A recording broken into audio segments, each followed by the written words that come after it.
Hello.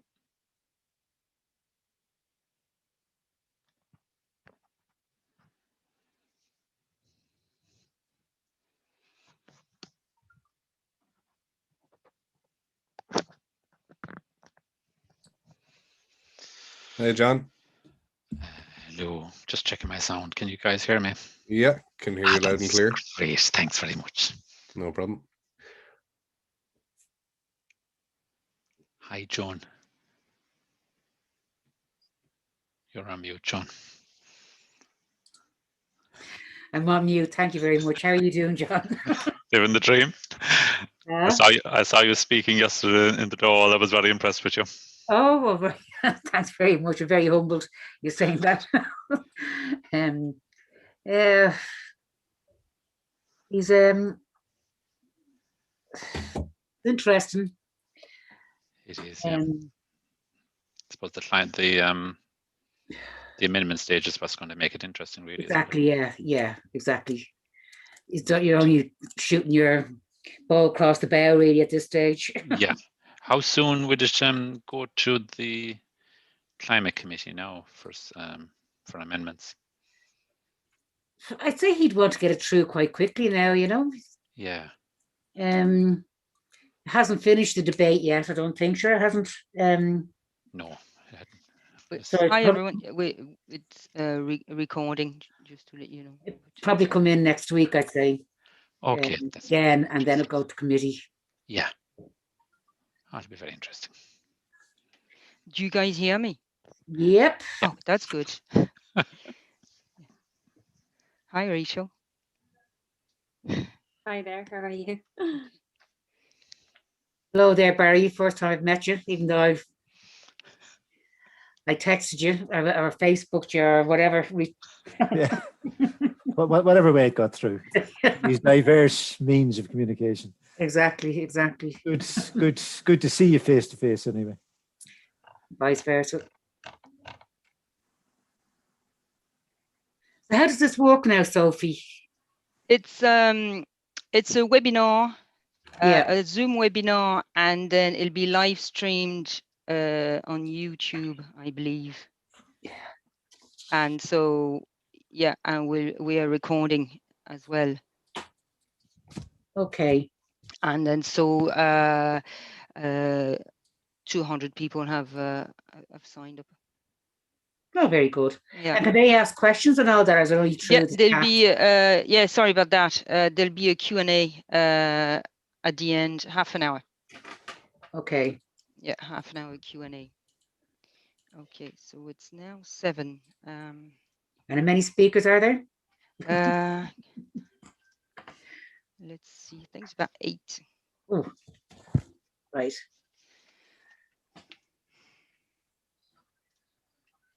Okay, I think we're ready to go. Okay.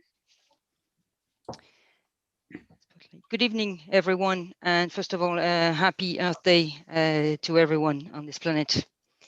I would like to welcome you to this public event, co-organized by Just Transition Greens, Fridays for Future, Stop Climate Chaos, and Safety Before LNG. We're here to celebrate Earth Day 2021, and most importantly, we are here to ask ourselves the following question: will the climate bill restore our planet and its people? Forming the panel tonight, we have politicians from the government, politicians in opposition, academics, artists, and activists. They will have 5 minutes each to address any issue with the bill. There will be a Q&A at the end when people who have registered, you'll be able to send your questions and ask to anyone on the panel. We will have a presentation from one of our panelists and activists, Flossie from Flossie and the Beach Cleaners. We'll be showing a video featuring Professor of Psychology at University of Washington, Professor Peter Kahn Jr. And we will have a presentation from visual artist, Cork-based Rachel Doolin. We are opening this event with one of her work now. Rachel traveled to the Arctic and brings us today with her 7 minutes audiovisual artwork, Temporal Landscape. My name is Sophie Nicolaou. I'll be chairing this webinar tonight. I'm an independent councillor for Ballyfermot Dreamline Dublin, outreach officer with Just Transition Greens, and most importantly, a member of the multi-party and multi-organisation Fix the Bill campaign. So enjoy Rachel Doolin's temporal landscape video. 7 minutes.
Thank you, Rachel. Forgot to mention, we have as well as supporters for this event, independent TD Thomas Pringle, John Doherty with Independent for Change, and the Stop CETA campaign.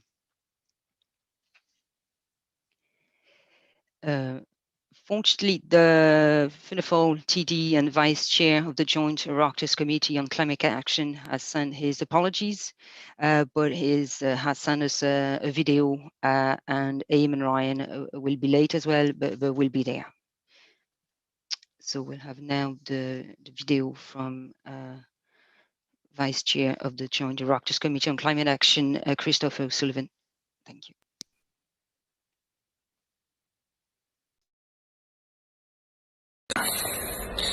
Hey guys, Christopher O'Sullivan here. Really sorry that I couldn't be on the call today. I'd already signed up for a Glen Cree webinar, which is about cross-border cooperation, North-South relations. So unfortunately, we couldn't move that around. So you're just going to have to put up with this recorded message, unfortunately.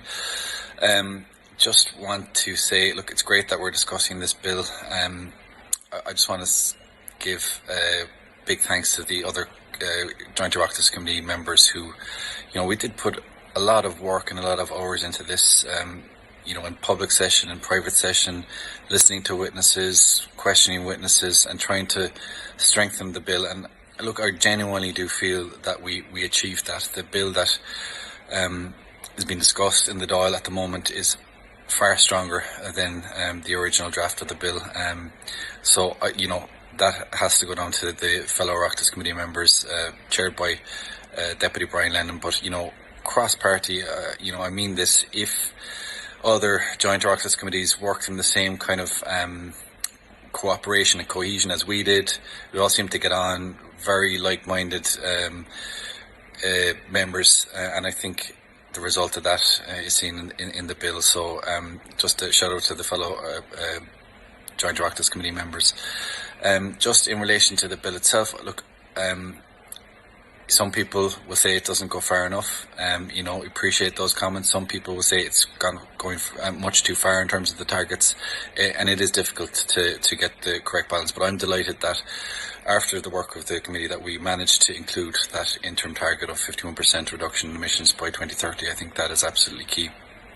I think it's important, and I'd hope everybody on this call would agree with me when we tried to address the misinformation that has been put out there about the bill, particularly misinformation and false claims in terms of what the bill intends to do in terms of rural Ireland. I come from a rural constituency, Cork South West, and I'm regularly getting messages from constituents because they've seen the fake news and the false claims that this bill will somehow decimate rural Ireland, that it will lead to farmyards being empty, that it will lead to rural life just completely changing, and that's not the case, and we really have to knock that misinformation on the head. And I was delighted to see Minister Roderick O'Gorman tackle that straight up himself yesterday in the Dáil Chamber, and I think more of us should take on that role and fight back against the many instances there,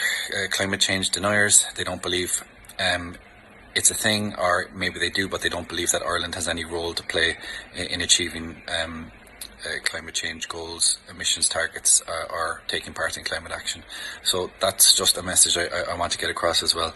Won't go on much more further. I just wanted to say that, look, I thoroughly enjoyed this process because for me this is the most important piece of legislation to come before the Dáil. We've said it time and time again, the planet is on fire. I'm very much coming at it from a biodiversity point of view. I'm a birder and a whale watcher, so seeing biodiversity being decimated right before our eyes is heartbreaking, and it's hard to see, so we need to step in and take action. Birdwatcher Ireland just recently published their report on breeding birds and resident birds in Ireland, and we've 26% of our species have been added to the red list. That means critically endangered, at risk of extinction. So this bill, even though some people dispute whether the role of climate action or whether biodiversity has any place in climate action, I firmly believe the two are absolutely intrinsically and closely linked. So I do believe that reaching for these targets will certainly help biodiversity along with other measures. And just a heads up, or a big thanks, I should say, an acknowledgement to the thousands upon thousands of students who have led the way on this, who have campaigned for action, they've campaigned for leadership, and we're just now starting to see results. So look, I'll leave it there. I was told to keep it to 5 minutes. Sorry again that I can't be there, but I certainly look forward to feedback and comments and the discussions and debates in the Dáil over the next while. So thank you. Bye-bye. Okay, so now we'll have Sive O'Neill, who is the policy coordinator of the Stop Climate Chaos Coalition, will give a brief explanation of the climate bill, and then Sive will come back later to give her point of view on the bill. So Sive, thank you. Good evening, everybody, and thanks very much for the invitation to participate. I don't think you gave yourselves enough credit in the Just Transition Greens, because Stop Climate Chaos didn't do anything to organise this event. It was entirely yours, and we are just following your invitation as opposed to being co-organisers. So thank you again. I have a couple of slides I just want to show you. Oh, I can't show you. The host has disabled screen sharing. So, oh, you have them for me. Excellent. Okay, well, that makes it easier. Would you mind just going straight on to the next one, please? I don't think I can do that. Great stuff. So I was asked by Sophie just to give a very quick overview as to what this bill is about, where it's coming from. And I suppose the question is, why do we even need it? And just to step back a little bit, if we're thinking about meeting our Paris Agreement obligations, we need to be able to put a cap or a ceiling or a limit of some kind on our greenhouse gas emissions, because we know that these are the things that are causing global warming. But in order to do that effectively, it really needs to be set down in law. You need a legally binding envelope, otherwise people won't adhere to it. Government departments won't adhere to it. And the other thing is, of course, that legislation, as opposed to policies, creates a longer term signal. So everybody needs to know what the direction of travel is. That's important for long-term investments in renewable energy. And it also would hopefully deter investments in damaging infrastructure. Legislation is also different from policy in that it sets out legally binding duties. It can sometimes set up new bodies, such as the Climate Change Advisory Council, expert body there. It sets out the responsibilities of government, ministers, and of course, key state agencies. Depending on the legislation, but particularly in this case, it also provides a means by which citizens or special organizations can take the government to court. You can't actually challenge something in the courts if it's not set down in law to begin with. And it also sets out a mechanism whereby ministers, so the Minister for Climate Action or the Minister for Finance, Minister for anything, is accountable to the Oireachtas, to the elected members of the Dáil and the Seanad, so that they have to report on achieving the targets. And there are other things in the bill. You might move on to the next slide as well, please. So the other thing is, this bill didn't come from nowhere. We actually already had a piece of legislation dating from 2015. And unfortunately, it was full of weaknesses and loopholes. You think this bill originally had loopholes? Well, the 2015 Act had lots more. It set out a national transition objective, but it had no targets, no numerical targets that had to be achieved. And it was based on a policy dating back to 2014, which wasn't really very explicit and obvious to the public, but that's what was guiding public policy. But this policy was very descriptive. It was just words. It wasn't a set of numbers. And as I said, if you're serious about climate action, you need to put a ceiling or a limit on greenhouse gas emissions. And you also need to specify eventually, you know, what your ultimate goal is in numerical terms. So climate neutrality or zero or net zero, whatever it is, you have to specify what that is in numerical terms. And there was no reference to the role of public bodies. The minister had some duties, but that was very much tied to the production of a plan, which, as we might recall, was challenged in the courts by Friends of the Irish Environment in 2019. And subsequently, that plan was quashed completely by the Supreme Court in 2020. And I just put a graph up there to show you. It's a little bit hard to read from a distance, but the 2015 Act didn't actually drive emissions down. They went up after that rather than down. So if there's any test at all about the efficacy of the legislation, I think the emissions data shows you very clearly that it had problems. Interestingly, the implementation of the legislation fell under the Minister for Climate Action at the time, who was Dennis Naughton, who seems to want to put a lot of distance between himself and that law, as it happens, quite amusingly. So you might just take us to the next final slide there, please. And just to say in conclusion that we've had a series of efforts to bring in a climate law over the last 15 years. Eamon Ryan introduced a bill in 2005. In government, the Greens produced a bill in 2011 that fell when the government fell. And there's been a series of private members' bills from various political parties and independents since then. And it's been also a key focus of climate activists and organizations focused on climate change, because without that governance framework in place, it's very difficult to get an all-of-government response to climate change. But laws by themselves, we have to recognize, won't make the emissions go down. And it's important also to say that citizen engagement and citizen involvement is critical to this. There needs to be sustained political will, strong institutions with very clear mandates, and enforcement, all guided by the science, just like we've seen evidence of in the response to COVID. So that needs to be in the law in a general sense, but we also need to think about how to build the framework around the law, you know, a kind of supportive policy framework and societal engagement. So bold decisions and reforms are going to be required by government, companies and local authorities. And the law can only do a part of that, but it's a critical part. And households and individuals need to be supported, whether it's with information, grants and all the rest of it. We can talk about all of that later. So I won't even go any further except to say that we in Stop Climate Chaos are organising some workshops over the coming weeks to support people in filling out the consultation around the climate action plan, and I just put a link to that there in case anybody would like to join us. But hopefully that just sets the scene for us a little bit tonight. We can get into the detail of what's in the bill and think about the pros and cons or things that have been left out. But the general, I suppose, point is that we need this bill, we need it strong, and we also need cross-party buy-in, and thankfully that has been there to a great extent so far. So thank you very much, Sophie. Yeah. Thank you, Sive. We'll have now First Fridays for Future climate activist Amy, who will come and speak now.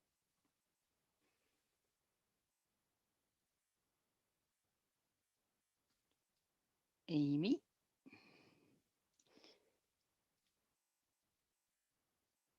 Amy. Okay. Right. Give me a minute. It's just having trouble. Okay, Amy is having a little trouble, so it's no problem. We can come back after that. So we'll have now Alice Mary Higgins, independent senator and member of the Joint Oireachtas Committee on Climate Action. So I'm asking some question to you. Will the bill restore our planet? Or I suppose, as I would put it, would it bring Ireland into line with our moral and legal obligations under the Paris Agreement? Thank you, Alice. Okay, thank you very much, Sophie, and to all of Just Transition Greens for organising this. I think the short answer is it will take still a lot more work in order to do that.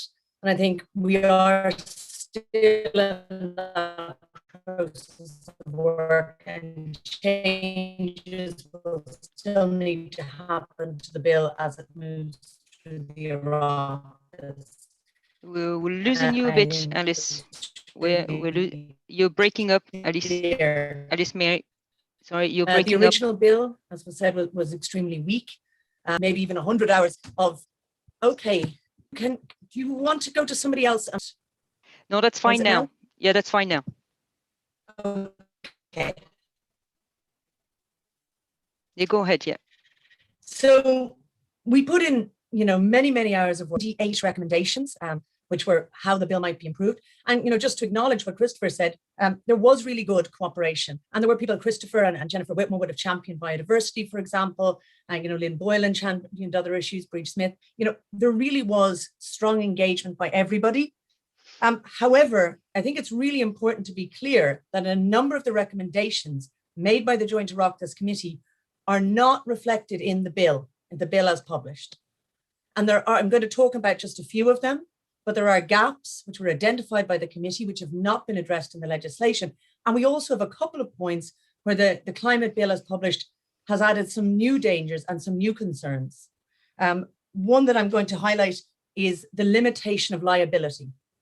So the bill, new section 2A under the bill, talks about, for the avoidance of doubt, no remedy or relief by any way of damages or compensation is available with respect to or arising out of any failure of whatever kind to comply with any provision of this act or any obligation or duty created thereunder. So what that means, it doesn't mean that you don't have to create and that there's not justiciability, but it says there will be no liability in terms of damages or compensation associated with the failure to deliver either what's in the act or what might be in a plan that is created under it. That's a really serious concern. It's potentially, I would suggest, out of line with the European Convention of Human Rights and individuals and groups' right to collective remedy. It's totally out of spirit with recognizing loss and damage, which is there at an international level, that we recognize the damage that failure to act has caused to people. But really crucially, that provision, I believe, has to be read alongside the fact that we are having a debate, and I know that's not the main focus of our debate today, but we're also having that debate about the ratification of CETA. Because in that context, we see at the exact same time a provision to limit the liability for compensation when it comes to individuals, and to bring in a brand new liability for compensation when it comes to corporations, one that doesn't exist currently.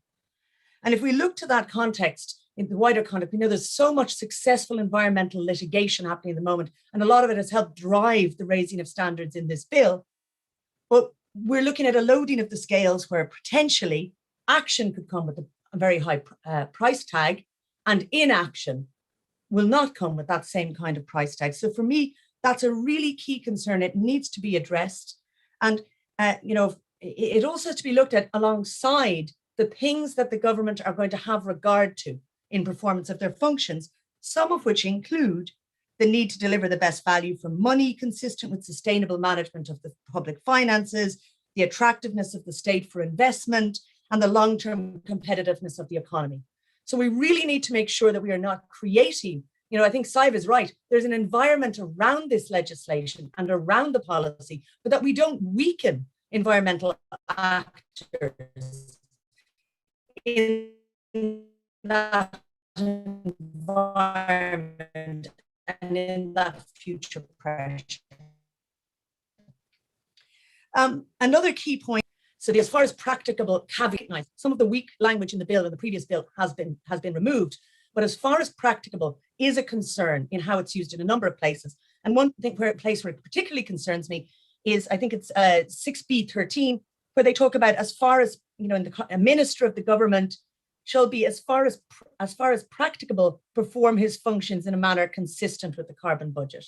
So my concern there is, this isn't just about recognizing, you might not be able to achieve all you want to achieve. I think that's known. It's not just about progressive realization or best efforts. It's saying, as far as possible, consistent. And I'm worried that that gives the permission to be inconsistent.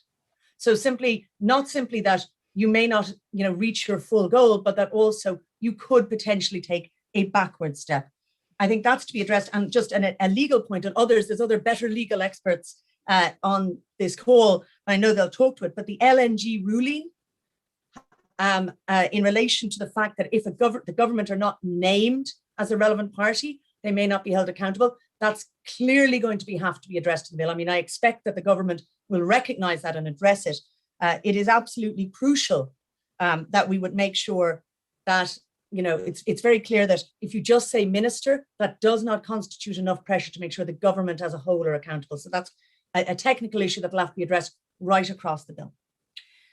Okay, the minimum interim targets and the national minimum interim targets, as Christopher said, it was a priority for all of us. It was a huge priority for me. And unfortunately, I have to say that the JOCA recommendation that national minimum interim targets would be set out in the bill is not what is actually in the bill. What we had looked to is a the idea that you would have that PFG commitment from the government set out in law as a legal minimum interim target binding on government, and a floor, or as Clive said, a ceiling on emissions, but leaving space for an independent advisory council to recommend more ambitious restrictions. A very old political phrase is the idea of a belt and braces. That's what it was ideally meant to be, that you would have that. And I'm running short on time, am I? Yeah. Sorry, okay. We can come back to that question of the minimum interim target. And there's a few other technical issues with how the advisory council does its work. But I have to speak about for me, the part that I really feel strongly about in this bill, that it has to be changed. And that is the definition of climate justice. The definition of climate justice is wildly out of sync with the basic principles of justice. It is, in fact, I think, an insult and an injury to developing countries. It's not sympathetic to the JOCA thing. And my very last point is the Sustainable Development Goals are still not in this bill. And if Ireland wants to show leadership, where we showed leadership is in negotiating the SDGs. We should be putting them in and making them a key part of this bill. Thank you. Okay, thanks. Thank you, Alice. So now we have Amy from Fridays for Future. Thank you, Amy. Hi, sorry about my mic earlier. Yes, so I'm a climate activist with Fridays for Future, and we have our own statement on the bill, and that's what we want: real zero, not net neutral, and way sooner than 2050. We've released that, and that is our statement. And it's really important as well that we're not just talking about far off targets and numbers, that we're also talking about how it's going to happen. We're talking about constantly every month, every year, and it's acting now, because this is the crucial time to act. And we've said that time and time again, but the government keeps giving us far off goals that just are not good enough, because the climate crisis is here now. The government wants us to say that this plan is ambitious, but allowing global warming to happen, allowing climate crisis to continue, that is the ambitious risk, not this bill. Warming above 1.5 is so much worse than any change that we are going to make that comes out of acting. So we will not settle, because we cannot compromise with the science. It's not a choice. It shouldn't be a choice, but we have made it so that it seems that it is. Climate change is not just an environmental issue, it is a social issue, in that it is a racial, gender issue, it is an equality issue. So we need to stop worrying about profits and our economy. This is so much more worrying, because it is terrifying, and it should be the first thing that we think about all the time. And this climate action plan tries to encompass so much, and just transition needs to be at the fore of it. But we need to make sure that it happens so much sooner, and it needs to take so much more energy. In doing that, when we're talking about climate justice, we need to look at this from an education point of view. And I'm not talking about just education in schools. We're also talking about this from the way that we talk about climate crisis, and that involves talking about the people who are most affected already. They have contributed the least, and they're also less able to adapt, unlike countries like Ireland. So for us to say that we're doing our fair share is not fair, and it is not our share, because these countries are suffering, and we are talking about our future, but we're talking about their present, which is why that needs to influence the decisions we make over here, because it is influencing how they are living their lives or not living their lives.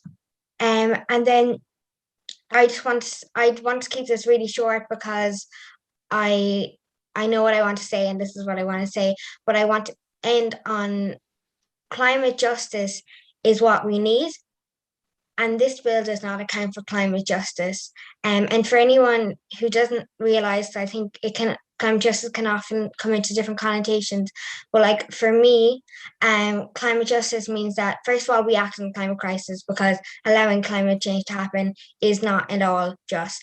But also that we have a just transition, so the changes we need to make in our society, the system change that we have, that we bring everyone, absolutely everyone, including rural areas, every community, we need to bring absolutely everyone along, and that is another part of climate justice for me. And then also that we do all of this so that other countries, not just Ireland, are not left behind. So thank you. That is my piece on the bill from Fridays for Future. Thanks a lot, Amy. We have now John McIdiggett, a grassroots activist with Safety Before LNG from North Kerry, involved in the up to now successful 13-year campaign against the importation of frack gas into Ireland by Shannon LNG, fought on public health, environmental and climate grounds. Thank you, John. Yeah, hi, Sophie and all the panelists.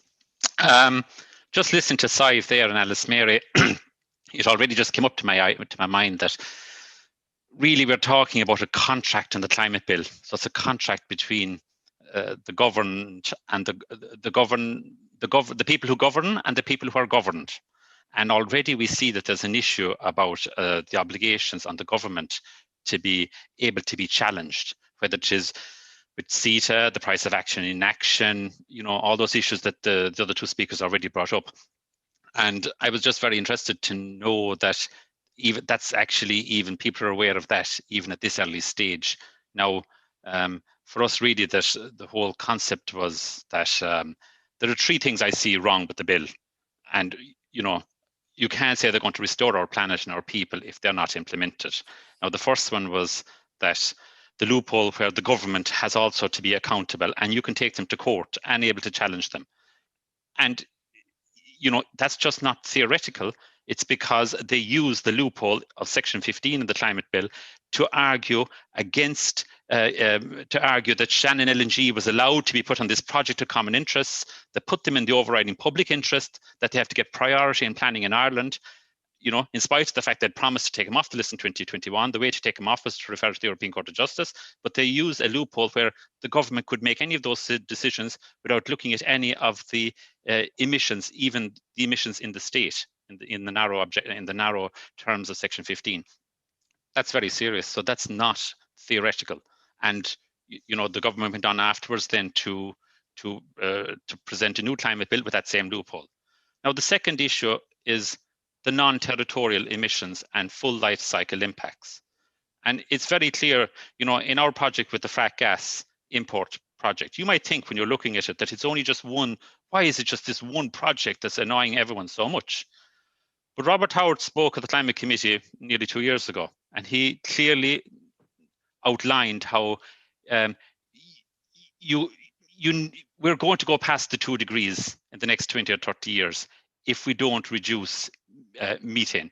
The climate system would react quickly to reductions in methane.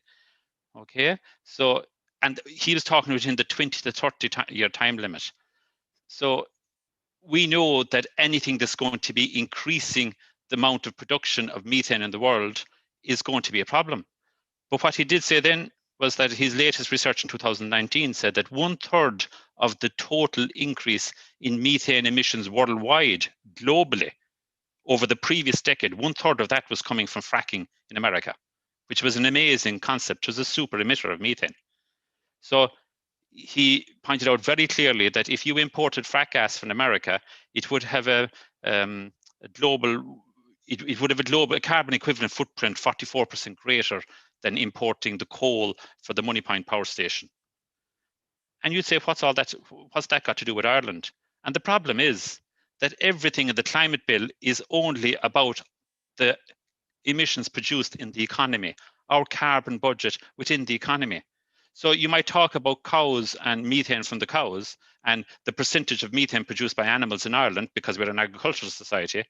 But when you look at it at a worldwide level, it's the fossil fuel sector that's producing a lot, 1/3 of the increase over the previous 10 years.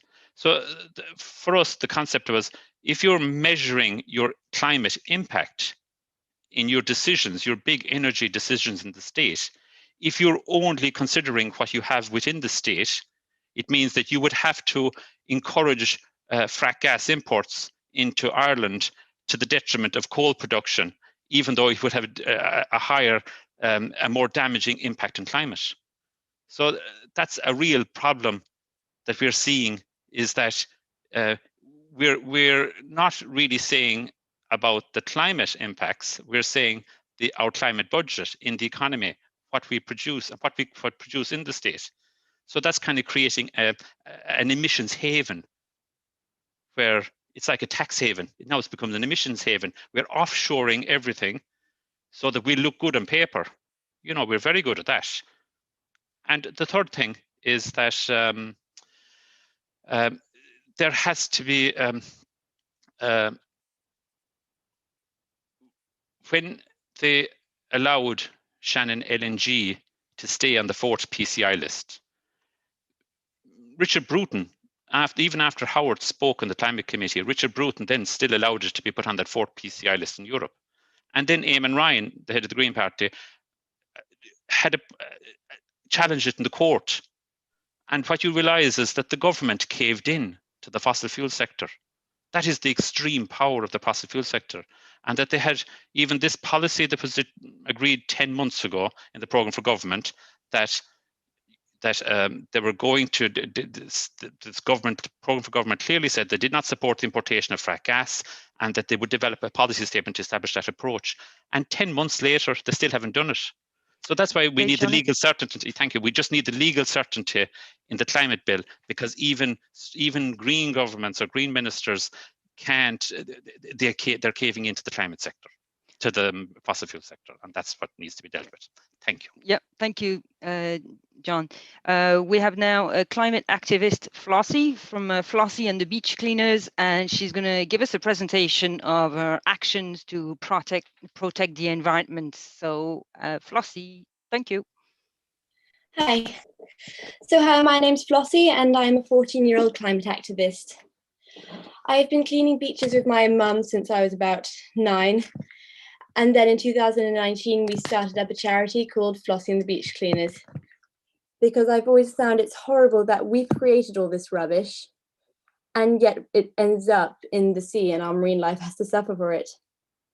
And then I've been climate striking weekly for 2 years now, and I am on week 124 tomorrow. It doesn't matter what age you are, hearing about climate change is absolutely terrifying, like honestly.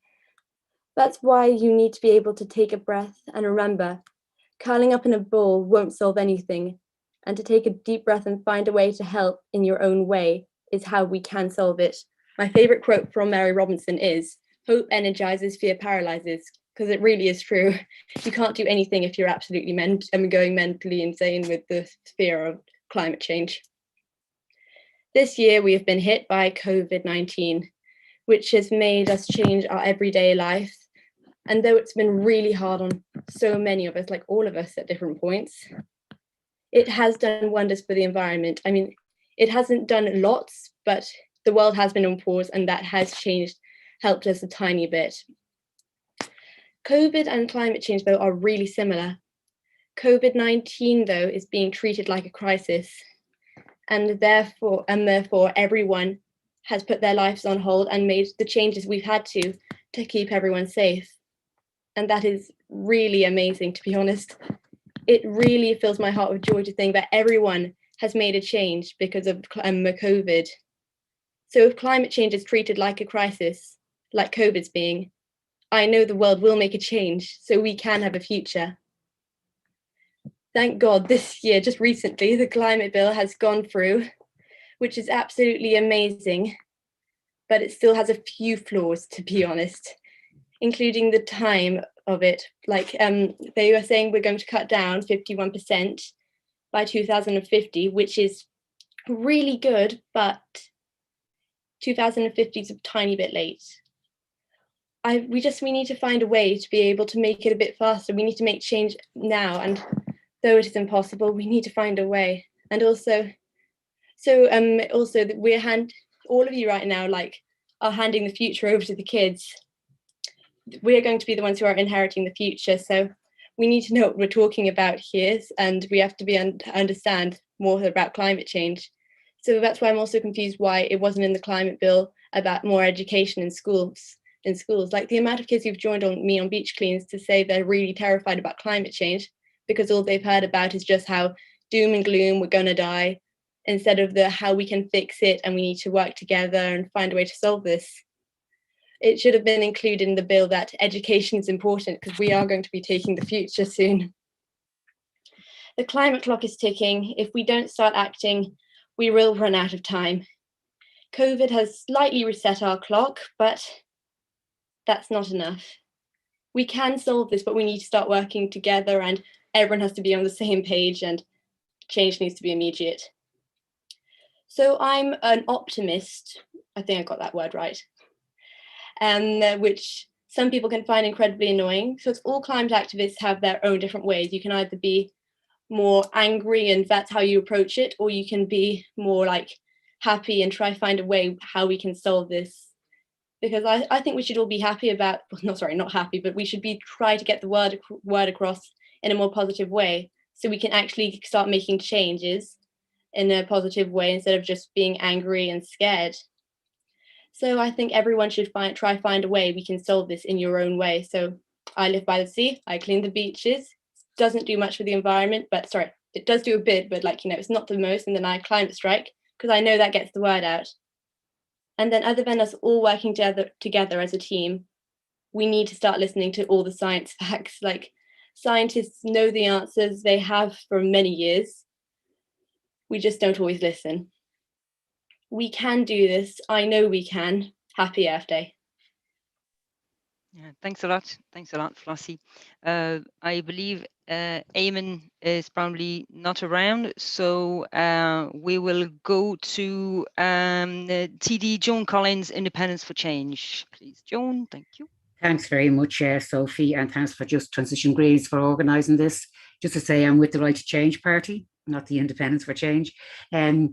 But yeah, I think I feel very humbled to be among such eminent climate activists and to hear the work that such young people are doing and being so positive about it. I think that's our future, and I think it'd be a good one if that's the way, that positive attitude and acknowledgement of what needs to be done. And just I want to make 2 points really. It's on the climate justice and just transition. I said to Sophie, I try and deal with those two things. I'm not a climate scientist, so I'll deal with my layperson's understanding of what I think needs to be done. And to assess the bill, I think you have to ask two questions. First is if the legislation is implemented to the full and all the targets in it are achieved, will Ireland have done all it can do to ensure that human activities don't cause global average temperatures to rise by more than above 1.5 degrees centigrade, above pre-industrial levels?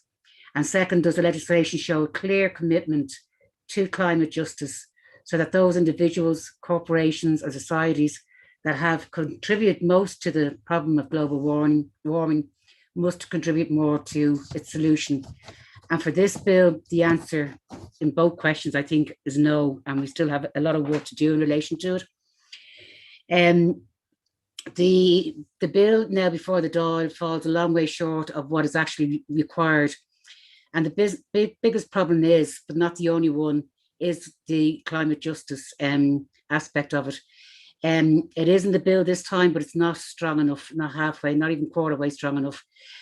Put simply, climate justice means that those individuals, corporations, states who have contributed most to climate change must contribute most to its solution. And some of the world's poorest people affected by drought, flooding, and loss of land to desert, not at some time in the future, but now, today, have contributed hardly anything to change, to climate change. In 2015, Lucas Chancel and Thomas Piketty calculated that worldwide, the top 10% of emitters contribute about 45% of global emissions annually, while the bottom 50% of emitters contribute about 13%. So accordingly, the first principle of climate justice is that the richest individuals and societies who have contributed most to global warming must pay to protect poorer individuals and societies from its negative effects, and must also play the biggest part in halting and reversing these effects. Climate justice must also apply to carbon taxes. Carbon tax is one of the most commonly proposed means of lowering emissions, but it is controversial because it can be regressive, meaning that those with less wealth and income end up paying a greater proportion of their income wealth than those with more. This is the situation with Ireland's current carbon tax regime, which involves a simple tax on fuel, oil, natural gas, kerosene, marked gas oil, liquid petroleum gas, and solid fuels. The climate change bill should include progressivity in carbon taxes as a guiding principle of climate action. There is a need for all carbon taxes to be progressive, that is, for the proportion of individuals' income or wealth paid in tax to increase with increasing income and wealth, and for the revenue from such taxes to be spent solely on measures to further climate justice, including a just transition. The question of a just transition for those who could lose their jobs, such as in board, Nimona and the ESB, is a major weakness in this bill. There must be strong income supports and retraining alongside investment in sustainable green industry in the areas most affected. A just transition is best achieved through the solidarity economy, meaning through initiatives controlled and owned by local communities. For example, there's a body of research which shows that a community is much more supportive of renewable energy production if they have a stake in it. The Western Development Commission has shown that community-owned energy initiatives have greater economic multiplier effects than externally owned projects. One of the last points I want to make is that climate justice demands that the bill sets much more ambitious goals. This global target for net greenhouse gas emissions is that they reach net zero by the year 2050. However, the living standards of the poorest people who are least responsible for climate change need to rise to acceptable levels.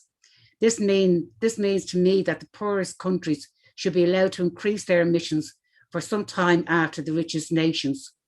They should not be expected to reach zero net emissions until after 2050. To achieving the global goal, countries like Ireland need to reach zero net emissions long before 2050. And I agree with Sophie on that. So I think we have a role to play here. I think we have to strengthen the climate justice aspect of the bill. And I'd like to work with all the different groups in relation to that and Jaco, and also the just transition. And I was particularly looking at the wording taken from section 35C of the Climate Change Scotland Act of 2009, which is very clear about what just transition means. And I would again be arguing that wording should be put into the climate bill.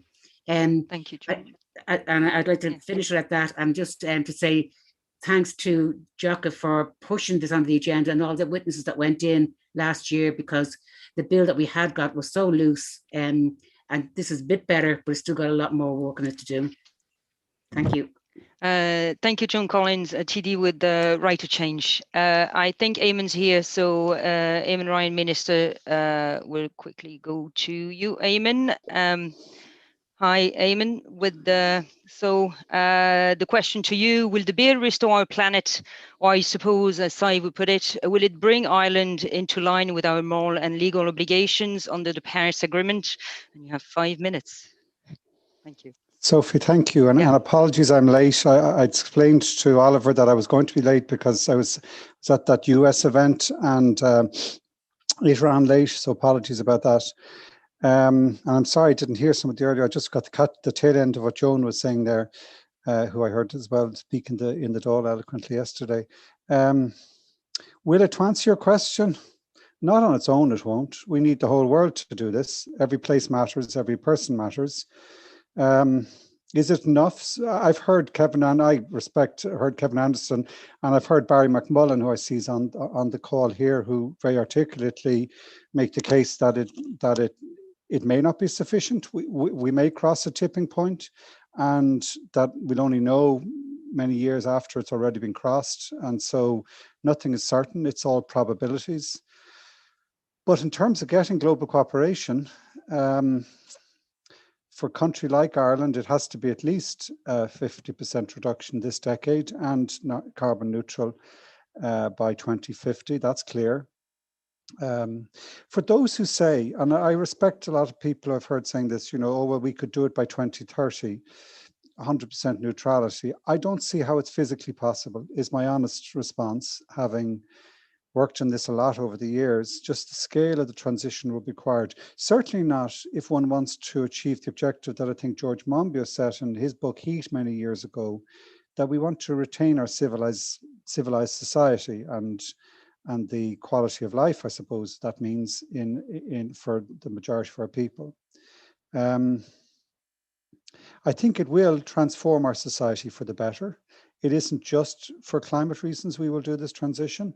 We also need to do it to address the biodiversity crisis we face. And it can be, I heard what just the tail end of what Joan was saying there about a just transition. It has to deliver that too. I believe in that, whatever one's view about the definition or wording, it is two things just on those 2 points. Increasingly, we're realizing, and I was speaking about this in the event I was at the US government event, that nature-based solutions are going to be key, and that the biodiversity crisis and the climate crisis go together in terms of our response. And secondly, that social progress will come from the transition.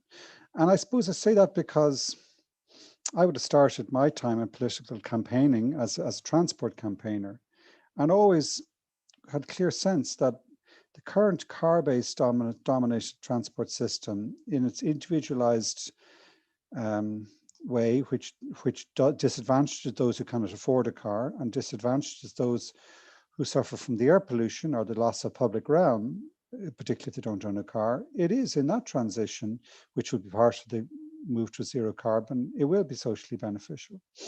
And also, and this is not certain, but the energy system change that we're going to have to do also has the potential. It's only potential. We'll have to deliver it over 30 years to eradicate food poverty, to significantly improve public health in cutting out the use of fossil fuels in our building stock and improving it by heating by electricity. And also in the distributed nature of the energy system that will be that renewable systems bring.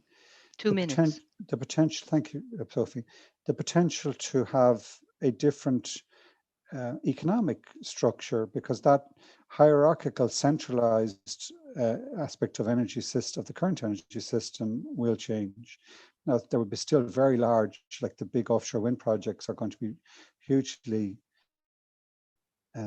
require huge capital investment, but it is possible in the balancing of demand and supply, particularly, to make that socially just. And lastly, in our changing our farming system, the current farming system is not working for Irish farmers. There's not a large number of new people going into farming, young people. So it too, I think, that's the just transition. It's paying farmers for protecting nature services. So in all of the areas of what actually we're required to do in agriculture, in energy, in transport, it tends towards, or has the potential to tend, if we manage it correctly, towards a more just economic system. And in each of them as well, particularly in the land use side, it has the potential to address the biodiversity crisis. And that's why we need to do it as well as the climate imperative. Thank you, Sophie. Great, thank you, Eamon, for being on time. I hope you can stay now. We have our second Friday for Future climate activist, and I think you have a demand for the government and Eamon. Thank you. Yeah, so my name is Sia O'Connor. I'm a climate justice activist, and I've been working on climate change for a lot less time than Minister Ryan has. In 2005, I was only 3 years old. I'm not an expert on policy, nor am I a scientist, but I'm here because I'm part of a global movement of young people from every part of the world who are fighting for and demanding real climate action and real climate justice that we so desperately need from our leaders and our politicians and from governments and from people like you, Minister Ryan. I've been going back and forth on this climate bill because, as you and others have said here tonight, it is an improvement, a big improvement on what is currently in place. The fact that this bill is progress, that it is closer to where we need to be, is undeniable, but it's not enough. It's not enough to fulfill Ireland's fair share of emission reductions. Yes, the world needs to go to zero emissions by 2050, but Ireland, as a rich country who has emitted a lot already, needs to get there much faster. You may say that's not possible, but it has to be possible. It has to be. Which is this bill is also not even aiming for zero emissions. It's aiming for net zero emissions, which is an entirely different thing. More often than not, that little word net becomes a fig leaf. Governments hide behind it. They shove emissions under the bed. They buy indulgences so that we can go directly to heaven. It allows our targets to rest on carbon capture technologies, many of which have not even been invented yet. Minister, you've been where I am now on this other side of the debate as a campaigner, as an activist, asking leaders to take the action that is only reasonable in this situation. We're in an emergency. And in an emergency, you don't make compromises. You don't strike a balance between acting and not acting. You pull the emergency brake. I know that you know this, that you've said very similar things yourself. So you must know how difficult it is to be in this position where we're offered something that is progress, but that falls far short of what is needed. And are told we have to choose. It can't be this bill or nothing. It can't be 2050 or nothing. I feel conflicted even saying it even now because I am afraid of this bill not passing. I am. We need this bill to pass, but then we need more, much more. And I'm afraid that that more will not come, that you and the governments to come will rest on your laurels having passed this bill, that you'll say that you've done your bit and expect our praise. And this bill is constantly being compared to legislation and policies from other countries, talking about how great it is and how ambitious it is compared to other countries' goals. But that's a falsehood. Thank you. The only things we need to be comparing this bill to are what is scientifically needed from us as a global collective, as you said, and then what is Ireland's equitable share of that work. And while it may look impressive compared to other countries, this bill does not match up to those metrics at all. Some things are black and white. Either we stay below 1.5 degrees or we don't. Either we stay below 2 degrees or we don't. That is life and death for millions of people. It's not, whoops, we went over a tipping point. It's huge. And I know that not everything can be predicted, but some things can. This bill is not enough. Either Ireland does its fair share or it doesn't. That is black and white. From the beginning of this process, you've been compromising, and this entire bill is a compromise. And I'm sorry, but you can't compromise with science. You can't compromise with equity. I think Christopher O'Sullivan TD said there was a balance to be struck here, but that is not true. It cannot be true. And I do not understand this mentality. We must do what is needed when the storms come and the floods come, and they will come. They will not care about how close we came or how much political pressure you were under. We will not be able to compromise with them. You are compromising away our future and the lives of those experiencing the climate crisis right now, and we will not accept that. Pass this bill, know that it is not an endpoint, and do better, please. Thank you, C. Well done. And as well, I didn't want to cut you off. So we're asking all of us here that Ireland signed a declaration on children, youth and climate action. Okay, so now we have Professor Barry McMullen, Faculty of Engineering and Computing in DCU. Barry. Hi, folks. Look, thanks a million for letting me join this very important event tonight, and you know, very challenging event. You know, like this is not an easy conversation to have, and C has expressed it very eloquently, and Amy earlier on. We are in a climate and biodiversity emergency. And that word emergency is not just, you know, a buzzword or a toy word. It actually has meaning in the real world. And we're not collectively responding in the manner of a true emergency. And that is certainly true. But we're here tonight to talk specifically about this new climate legislation in Ireland. In terms of Sive's framing of it, no, I don't think it does enough. I definitely don't think it does enough. There's lots of things I would want to have improved in it. But it absolutely is a huge improvement on the text that was tabled last October.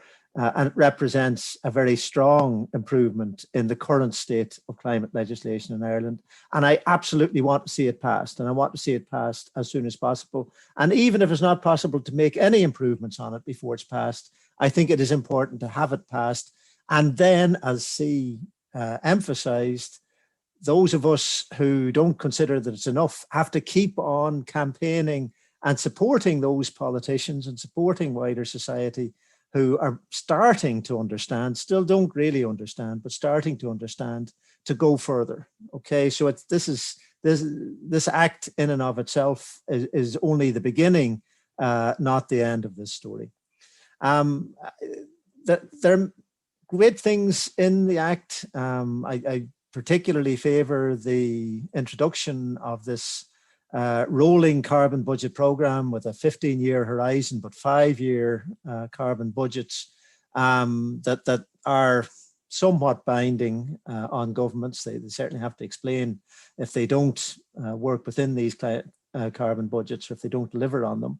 And that is a way to bring faraway targets into the here and now. As soon as we have our first 5-year budget, that will concentrate minds in a way that the 2050 idea does not concentrate minds at all. It'll concentrate minds for policymakers, for politicians, but for wider society, for individual citizens, for businesses.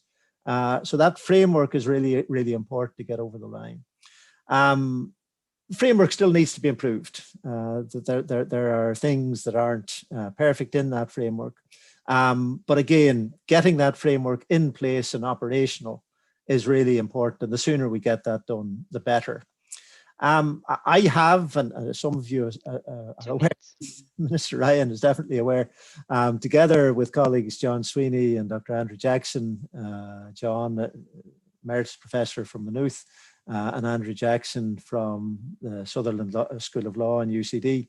We wrote to the Minister last week commenting specifically on the provision in the bill as it currently stands that is attempting to put into legislation the commitment that was in the programme for government about emissions reductions over the near-term period, this interim target setting, the period 2021 to 2030.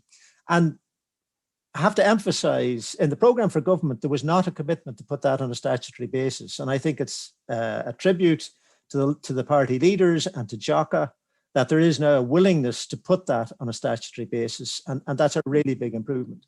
1 minute. Fortunately, the specific language used in the bill, in our view, is defective. It doesn't actually deliver onto a statutory footing the intentions that were in the programme for government. And because this is the near-term focus, you know, it hits in the next 5 years and in the 5 years beyond that, 2030, it's really important to get that right. So we do hope that at least can be fixed. And with goodwill, and we trust in the good faith of all the party leaders, the Minister and the Taoiseach and the Taoiseach, we trust in their good faith, and we hope that that particular aspect will be fixed, and we hope that some other improvements, key improvements, will also be made in the committee stage. But it won't be enough. And I'll just finish. My colleague, Dermot Torney in DCU, had an article in the Irish Times shortly after the bill was published last month, but one piece particularly struck me. He said, much of the commentary in the bill has centred on its level of ambition.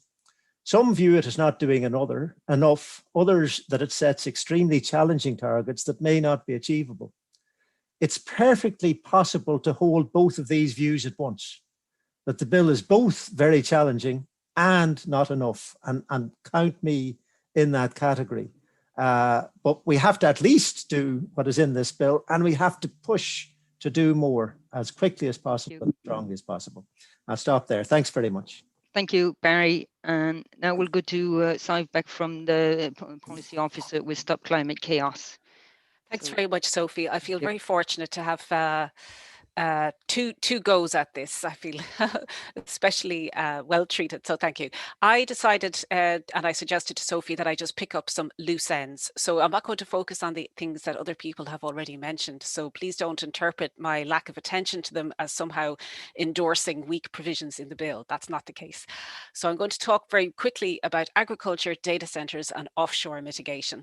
The agriculture piece is very important because that is the kind of ground war that is being waged by opponents of the bill in the Dáil and outside the Dáil, Why is that the case?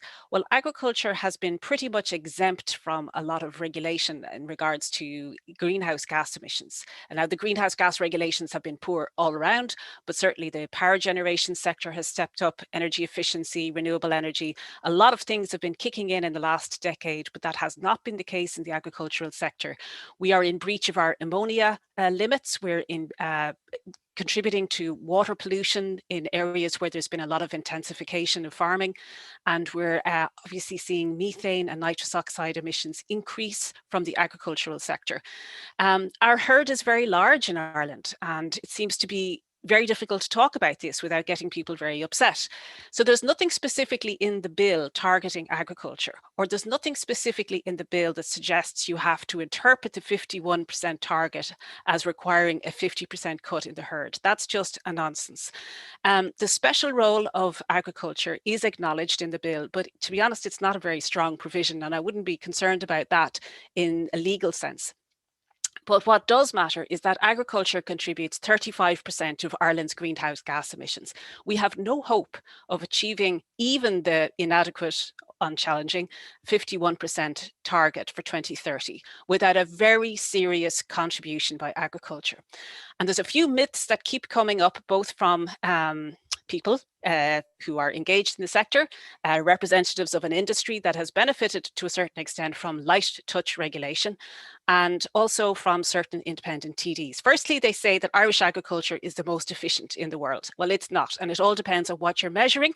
If you're looking at nutritional input and the quality of food in terms of what you need calorifically and all your nutrients and everything else, beef and dairy just doesn't stack up. It's a very intensive form of agriculture. It requires huge energy inputs, and the amount of carbon dioxide that goes with even 1 kilogram of beef is somewhere between 11 and 22 kilograms of carbon dioxide. It's incredible, the amount of carbon dioxide associated with livestock. We as consumers have to play a role in grasping that nettle. It's not just the agricultural industry's fault. So it's quite clear that we're going to have to globally shift to a more plant-based diet. And what that means for an agricultural economy like Ireland is very serious. It's a very serious challenge. And we can't just bury our heads in the ground and pretend it's never going to happen. The push from the sector is that Ireland should be kind of an island. We should be treated differently because we're major exporters. And there would be some logic to that argument if it didn't cause all the other problems that it's causing in terms of biodiversity loss and water pollution. Now, the second area I wanted to touch on was data centres. And data centres won't be mentioned in the bill in the same way that any other source of large energy consumption or infrastructure is not going to get a specific mention. So we're going to have to look at our planning legislation to ensure that data centres are capped in size, perhaps, that they're not regarded as strategic infrastructure. We need a policy change so that there isn't such a blanket support from the IDA for them. And we need to think about pausing any future data centres until we see that major offshore wind development coming on stream, because things will change once we have that kind of huge influx of renewable electricity. And we also want to see the existing data centres provide their own renewable energy. None of them have solar panels. I don't think any of them have battery storage. It's completely nonsense. The third area is offshore mitigation. Now, Alice Mary Higgins touched on this, and the reason I'm mentioning it is that because there's no definition of it and no limit on the amount of carbon credits that the government could purchase in order to meet its targets, it's very likely that the government is going to have to, or will be willing to, purchase carbon credits in the future. And this is a very dangerous way of reaching targets, because the purpose of Article 6 of the Paris Agreement is to support developing countries meet their sustainable development goals. So I think it's very important that we do focus attention on amending that bill to put in a definition of offshore mitigation and to set a limit on the amount of the overall emissions targets that can be achieved using any purchases of carbon credits. Thank you, Sophie. Thank you, Saif. So we will now make sure I have everyone. Yeah, we will now feature a video from a professor of psychology, Peter Kahn, in America, who's looking at humans and links to technology, and I will last a link with nature. And right after, we'll go straight back to Rachel Dullin as artist working with nature. So she'll go right after. So enjoy this 5 minutes. Thank you.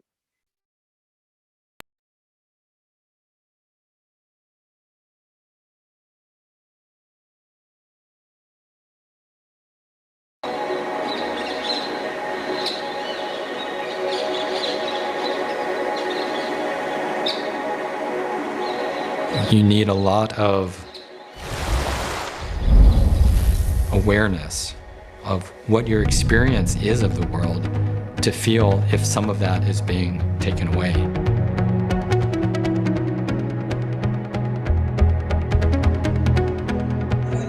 Million species now face extinction, many within decades. There is little doubt humans are to blame.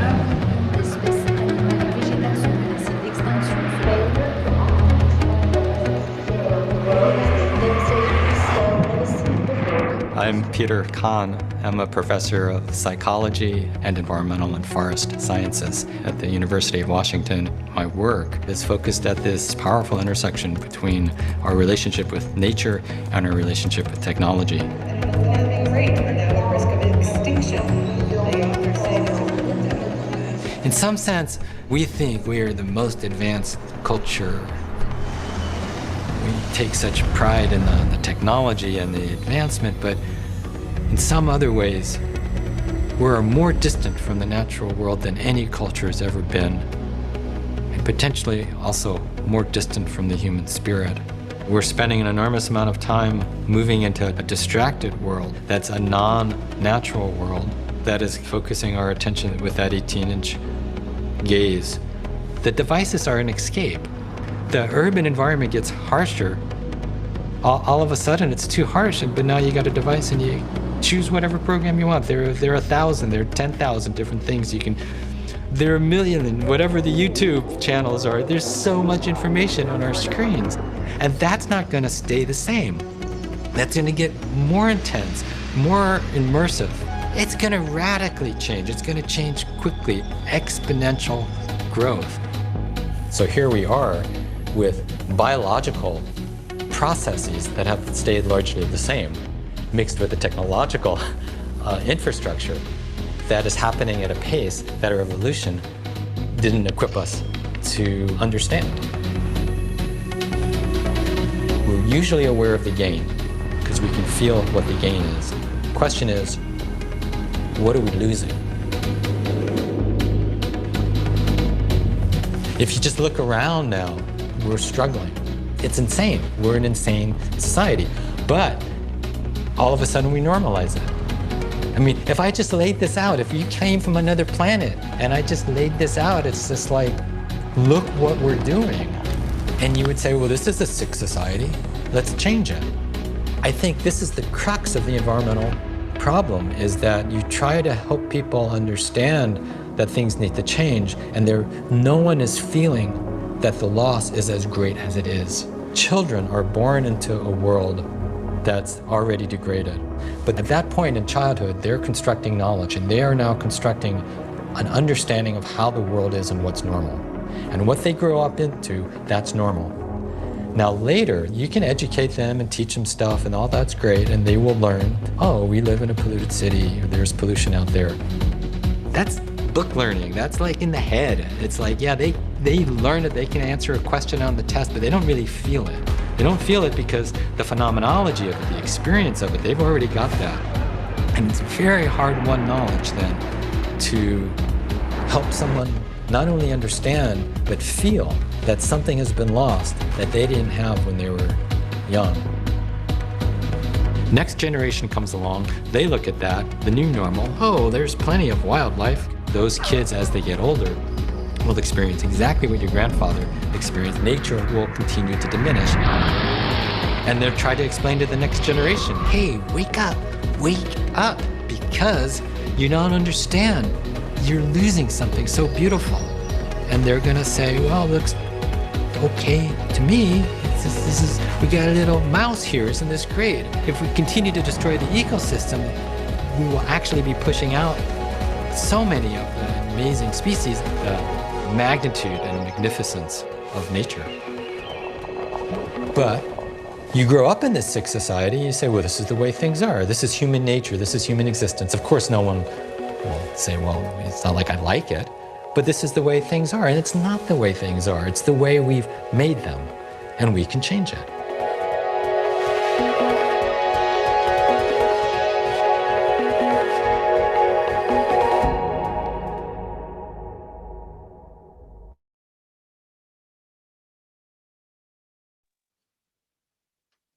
Thank you, Rachel. To you. Hi there. Just want to say thanks for inviting me to present. Do I have 10 minutes or 7 minutes? Is it? Ish. Yeah, ish. Yeah, go. Yeah. On track anyways. Yeah. And my presentation is coming. Yeah, we'll have your presentation. I'm a visual artist living in Cork. I studied art at the Cork College of Art and Design, returning to college as a mature student with a young son.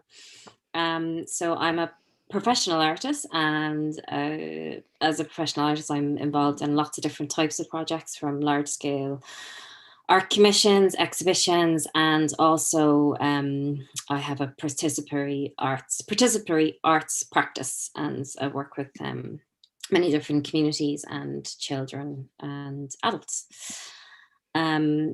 So as from the image that I've included for the presentation, my work is mainly inspired by nature. I'm inspired by natural beauty, fragility, and resilience of nature, and I have to make work that responds or reflects upon the human interactions with our natural environment. Could you change the slide, please?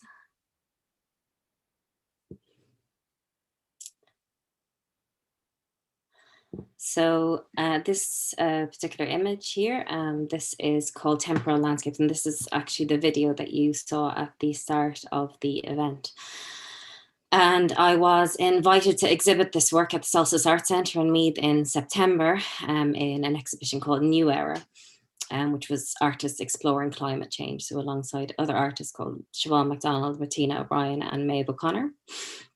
And I think that this particular work is quite meaningful to me because it was part of an experience that I suppose motivated a turning point in the direction of my own practice and how I began to look at my approach to creating art, and also how I began to look at ways of I suppose taking action or enacting action within my own practice and in my own way.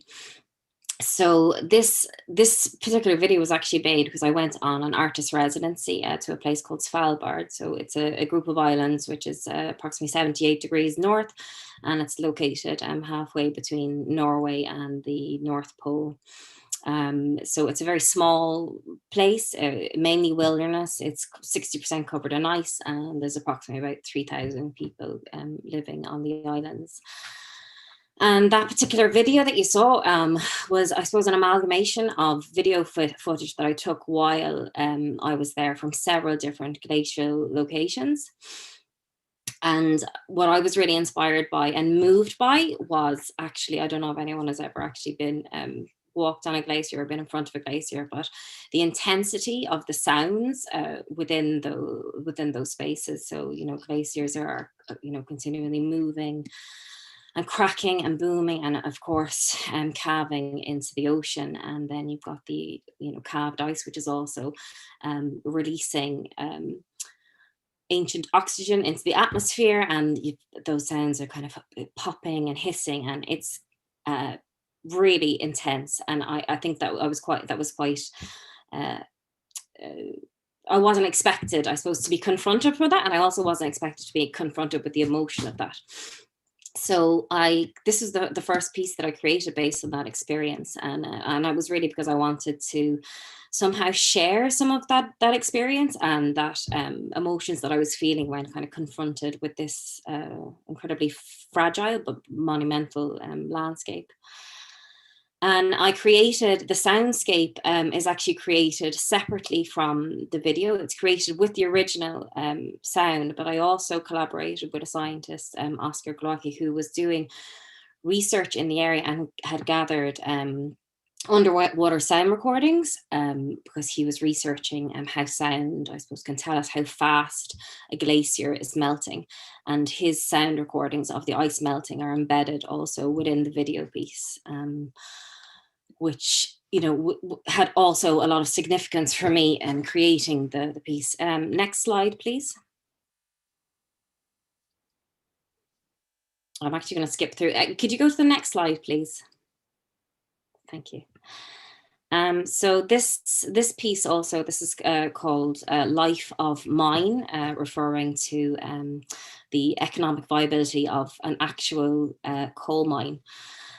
And I suppose going to this region in Svalbard, I had this huge, I suppose, interesting, lots of different things happening. And so, you know, first of all, it's an epicenter for kind of Arctic research because it's so close to the North Pole, but also it has this really long history of resource exploitation, human resource exploitation, from whaling, I suppose, starting in the 17th century, trapping and hunting, and then eventually this discovery of coal in the 19th century. So they actually, when they discovered coal, they initiated, I suppose, lots of different kind of mining settlements throughout the islands. And although most of the coal mines are closed now, the whole, I suppose, place is still being run on coal. That is the main form of energy in this specific place. So this image is actually, it's in a completely remote landscape, and there's a fallen lighting pole. And I suppose that for me, I didn't really know what I was looking at, but it's when I saw the lighting pole and a sort of a collapsed foreground, to me, I just saw it sort of emulated some sort of societal collapse within this incredibly remote Arctic location. And it wasn't until later I took the image, and later when I spoke with a kind of a local woman there, that she had actually explained that collapsed landscape was, due to melting permafrost. So obviously the frozen ice had melted and the earth had collapsed. And apparently this is all happening throughout the Arctic, and particularly problematic also in Svalbard.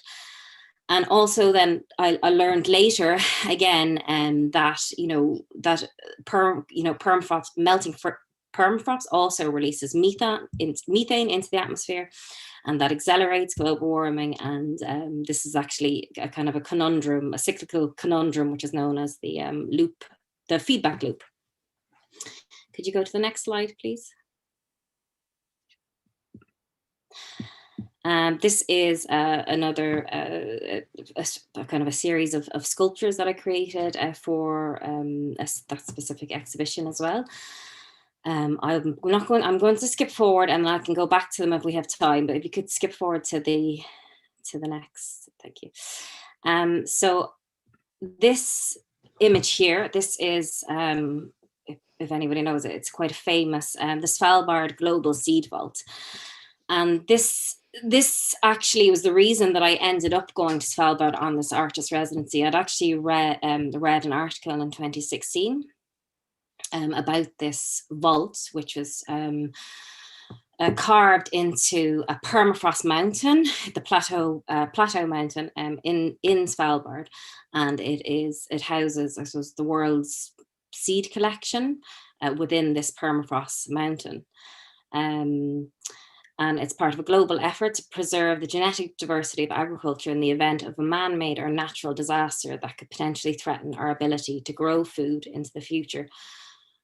So I had read about this place, and was incredibly interested to go and visit it, and this is what's kind of started, I suppose, and took me on this journey to go and visit the Arctic and visit this particular place. And when I returned to, could you skip to the next slide, please? When I returned to Ireland, I think there was a lot of information, and I was incredibly overwhelmed, I think, by my experience, and also didn't fully quite understand some of the things that I was experiencing or seeing in the short space of time that I was there. And I went in 2017, and I'm still creating work based on that one experience. So it's taken me that amount of time to, I suppose, digest all of that information. And I and also as well, it's quite it's a huge undertaking as well, as an artist and as one person, to be even thinking about how can you create art about these issues, which are incredibly important. So I suppose that's when I sort of started thinking of my practice, and how maybe at the moment it started less about making art and more about making connections. And so could you skip to the next slide, please? So I suppose part of that experience led me to contact Irish Seed Savers and also Brown Envelope Seeds, which is based in Cork, and Irish Seed Savers is based in Clare. And Irish Seed Savers are, I suppose, a living seed bank. They're not they don't cryogenically, they don't freeze their seed stock, and they maintain, I suppose, what they said, they maintain. Sorry. So they're a living seed bank, which means the seeds they maintain are growing, observed, protected, and shared to keep these rare varieties. So I contacted them and asked could I go and visit them, and I went, and this is before lockdown, and I went and visited Irish Seed Savers, and I suppose we had a chat about that I had visited Svalbard and I had visited the seed vault. And I had also gone to visit Brown Envelope Seeds, and while she, I suppose, was showing me around her place of business, she, I suppose, proceeded to tell me these stories with the seeds. So she was kind of showing me around, and she had picked up some the crimson flower broadbean, which was a variety of bean, and proceeded to tell me a story about a lady called Rhoda a cutbush, and how she had found these 3 beans in her garden shed, and she had given to them to the Royal Horticultural Society, and ultimately ended up saving a variety that would have gone extinct otherwise. So this story, I suppose, really kind of inspired me in thinking of, I suppose, one person's action, one ordinary person's action, and the impact that that person's actions had. So it kind of inspired me to kind of look into Irish Seed Savers collections, and also find out a little bit more about the seeds and the stories, and how I might be able to curate some of the seeds from their collection in an exhibition to create a library that could possibly tell the story of seed, the past, the present, and the necessity to conserve biodiversity for the future. Could you skip to the next slide, please? So part of that, I suppose, connecting with people, one of the seeds in Irish Seed Savers collection that they're growing out this year is called the Naturi parsnip. And when I asked them, where did this come from, they had told me that it had been sent to Irish Seed Savers in early this century by a man called Will Bonsall. And that name, I was kind of thinking, oh, Will Bonsall, where do I know that name from? And then I realized that he is actually 1 minute. he had been a sort of a big part of a documentary that was made called Seed: The Untold Story. And so I connected with Will recently, and over the last few weeks we have been actually having Zooms, and we've been talking about the Naturi Parsnip and how he might get involved also in creating some audio for the Seed library. Can you skip to the next slide? And that'll be the last one. I don't have very much time, but just to tell you a little bit about a project. I have too many projects. This is a project that I've recently done with, it's actually with the Direct Provision Centre here in Cork. And I suppose on the theme of connecting with nature, a lot of my work that I do with arts participation is all about connecting with nature. And this particular project happened, I was building a sensory garden at the centre for the children, with the centre, and then lockdown happened. So we had to come up with I was thinking, how can this project go ahead? What can we do? How can we help? You know, I was actually quite shocked to find out that there was 40 children under 12 living at this particular direct provision centre, and that doesn't include teenagers. And how could I create a project that, you know, would be engaging and engage the children? So I actually collaborated with two other artists, George Hanover and Fiona Kelleher, to create this kind of very special project where we sent in, we set up a post office at the Direct Provision Centre where we would do weekly postal collections, and we also did weekly deliveries where we sent packages every week, and each package was a task for the children to explore their environment. So we asked the children if they could we recruit them as Little Bird Babble explorers, and could they explore their environment to ascertain whether it would be a suitable location for new baby birds, so a bird sanctuary. And we got in contact with Birdwatch Ireland as well for it, who ultimately at the end of the project, where we had gone through the 8 weeks sending in the packages, the children sending back letters and artwork and everything to us, and the final bit was we had created lots of bird boxes to install at the centre, and Birdwatch Ireland were going to come along and we were going to have a day of events there. We could skip to the final slide, or the next slide, sorry. And the next one, yeah.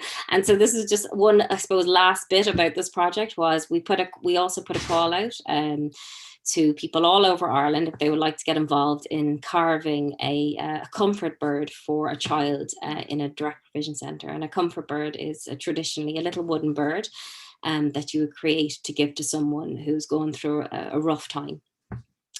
And so we had loads and loads of people contact us and totally willing to get involved and cut their fingers and learn a new skill and create these beautiful little wooden birds. So we could send them in to the children in the centre, and that was happened during the project. So it ended up being quite a large project again around it. And I'll just give you one final thing. So on my diary, I have written every action matters, and from listening to everyone speaking and having the privilege to listen to everybody, I've just thought every inaction also matters. So just want to leave it with that. Thanks a lot, Rachel. So we'll go now to our question and answers. A lot of questions. So we'll start. Okay, so this one is for Eamon. From Lynn. Eamon, would you please explain the part about the liability clause, and if you could be as brief as possible, 2 minutes, I suppose. Thank you. Thanks, Sophie.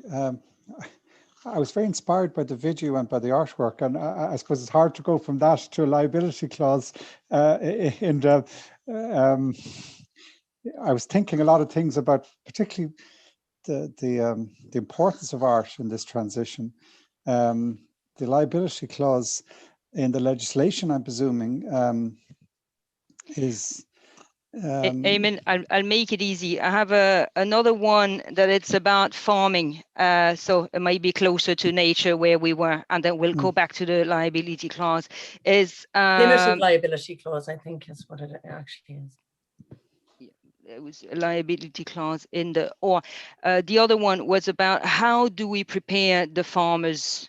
We're talking about nature. So how do we prepare the farmers for that transition to happen? Yeah, sorry, I don't mean to disrespect the last question, but just my mind was thinking around the artistic line, and actually farming is much closer to it, because I think what Rachel was saying, connection to place, connection to nature has to be, as that video said at the start, has to inspire the level of change we're going to have to do. And a lot of my thinking comes from, we did an event in the Byrne College of Art. I was involved in it years ago, 7 or 8 years ago. And it was all about how we make that connection. It was about what story do we tell. And I think it firstly started with, in terms of farmers, we stopped telling them what to do. We start listening. We ask for their help. We admit uncertainty. We recognize that they're going to be the frontline heroes, and they know more about connection to nature than anyone. They're out there all the time. And I think in the politics of that, if to put it in that phrase, is very important, because if we tried just to kind of browbeat, the farming community into a different way, well, they'd understandably say, well, why am I being forced by this person, and what does it has to be something where they are inspired and see themselves as central to it, to this transition. And I think that is possible. And and it's their connection to nature and paying them properly on all our behalf for the protection and restoration of nature has to come central, has to come. And a recognition that it's as important for them as anyone and for all of us. So I think I think some of that understanding of the importance of connection to land and love of the place and love of nature in our place, and critically that we are not separated to nature, we are part of it. It's that almost philosophical shift, and that kind of understanding of what I think the sense of what Rachel's trying to do, making that connection, or what that video was about, that's the key thing. If we don't have that connection to nature, we won't change farming. Thank you. So I'll go back now. Maybe your brain is more there. I understand. Somebody, Lynn, I'm very keen to hear Minister Ryan's explanation of the liability clause, and then we'll go to other panelists with other questions. Thank you. The liability of government or of in the bill. It might be helpful if I mentioned one sentence. Eamon, I was on speaking before you arrived. I was speaking about the limited liability clause, where failure to deliver any aspect of the bill or anything done under the bill will not come with any compensation. There is no liability for any compensation or redress. And I was placing that in contrast to the potential adding of new liabilities for corporations under CETA, and the danger that we would be creating a real pressure point whereby there is a price tag attached to action potentially, but not a price tag attached to inaction. Sorry, I can understand now. The bill is, there's a word, justiciable, which I had never heard until we started into this area. And justiciable means that you can take legal action to ensure the bill is implemented. And this bill is fully justiciable. A lot of that relates to the Friends of the Irish Environment case, which was taken regarding LNG terminals Cy would know better about this, what the actual original case, but it landed in a Supreme Court decision which recognised that the original 2015 Act was justiciable, and we have actually a human right as enunciated in the European Charter for Human Rights to protection of environment. And so this bill is justiciable. What that liability clause refers to is the fact that it's not justiciable in terms of you're going to be able to sue a farmer for financial punishment if they are not helping meet the target, or indeed a department. It was never envisaged, the bill was never designed with the view to financial penalties, liability, but it is designed to be justiciable in the ability of a court to say that the government are not implementing the law as enacted, and to issue a declaration on that, and if a government doesn't then fail to act, to look for other remedies. There wouldn't be financial remedies, but there would be a requirement of government to act. And that's what that liability clause refers to, as my recollection. Thank you, Eamon. I think that this one could be for C. This bill is a major step forward, but it is not the end of the road for climate action in Ireland. What do you think the next phase of climate politics in Ireland will involve once the bill has been passed? No, maybe no. Sorry, C. So would Barry would? Yeah, I mean, I think it's important to, and you know, there are good things in the bill, and we don't want to lose track of that also. And so the Climate Change Advisory Council, lots of people have been unhappy with the makeup of the council under the current bill. The makeup is being widened and made more diverse, and extra expertise being brought into that council, and that's important. There's still a ways to go, but it's important. But the reason I mentioned the council specifically is that what this act does, among other things, is it puts the council in the position of proposing the budgets and the carbon budget framework. Now, the government isn't obliged to accept those proposals, and that's right and proper. We live in a democratic society. The government has to make the ultimate decision. But the council recommends these budgets in the first instance. And the council has a whole lot of things to take account of and bringing forward those recommendations. But specifically at the very top, their recommendations have to be consistent with the ultimate goal of the Framework Convention on Climate Change, which is to avoid dangerous human-caused climate change, and to respect the key provisions of the Paris Agreement, including the temperature goals of the Paris Agreement. So that's actually an obligation on the Council in bringing forward its recommendations. So it certainly, the bill allows the Council progressively to bring scientific advice onto the table as to how short existing measures fall relative to those ultimate goals. And so I think, quite aside from further revisions of the bill, I think having the council there to bring scientific expertise, and I don't just mean physical science, I mean social science as well, bring a diversity of expertise to that and put it on the table, I think that is going to be very, very useful.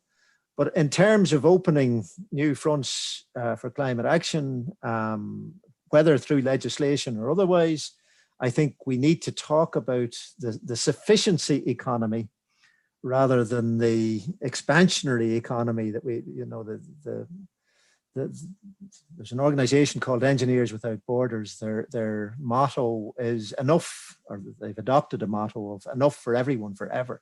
Enough. Okay, so the disparity in consumption globally and even within societies like Ireland makes addressing climate change much harder than it needs to be. But that's a society-wide challenge. We need campaigning, we need conversations, we need dialogue about that. The last thing I'll just mention, and it came up several times in the JOCA discussions and various submissions, including my own to JOCA on this bill. The bill does draw a line around territorial, around emissions, greenhouse gas emissions within the territory of Ireland, which excludes specifically emissions due to international aviation and shipping. And there's historical reasons for that exclusion, but at the end of the day, there's only one planet.